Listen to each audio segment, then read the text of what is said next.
सड़क यही रहती है। एक दिन शेख चिल्ली कुछ लड़कों के साथ अपने कस्बे के बाहर एक पुलिया पर बैठा था। तभी एक सज्जन शहर से आए और लड़कों से पूछने लगे, क्यों भाई, शेख साहब के घर को कौन सी सड़क गई है? शेख चिल्ली के पिता को सब शेख साहब कहते थे। उस गांव में वैसे तो बहुत से शेख थे, परंतु शेख साहब चिल्ली के अब्बाजान ही कहलाते थे। वो व्यक्ति उन्हीं के बारे में पूछ रहा था। वो शेख साहब के घर जाना चाहता था, परंतु उसने पूछा था कि शेख साहब के घर कौन सा रास्ता जाता है। शेख चिल्ली को मजाक सूझा। उसने कहा, क्या आप यह पूछ रहे हैं कि शेख साहब के घर कौन सा रास्ता जाता है? हाँ हाँ, बिल्कुल, उस व्यक्ति ने जवाब दिया। इससे पहले कि कोई लड़का बोले, शेख चिल्ली बोल पड़ा, इन तीनों में से कोई भी रास्ता नहीं जाता। तो कौन सा रास्ता जाता है? कोई नहीं। क्या कहते हो बेटे, शेख साहब का यही गांव है न? वह इसी गांव में रहते हैं न?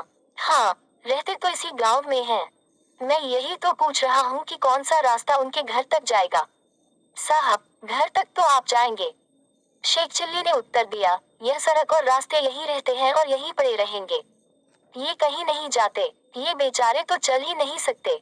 इसलिए मैंने कहा था कि ये रास्ते, ये सड़कें कहीं नहीं जाती, यहीं पर रहती हैं। मैं शेख साहब का बेटा चिल्ली हूँ। मैं वह रास्ता बताता हूँ जिस पर चलकर आप घर तक पहुँच जाएंगे। अरे बेटा चिल्ली, वह आदमी प्रसन्न होकर बोला, तू तो वाकई बड़ा समझदार और बुद्धिमान हो गया है। तू छोटा सा था जब मैं गांव आया था। मैंने गोद में खिलाया है तुझे। चल बेटा, घर चल मेरे साथ। तेरे अब्बा शेख साहब मेरे लंगोटिया यार हैं, और मैं तेरे रिश्ते की बात करने आया हूँ। मेरी बेटी तेरे लायक है।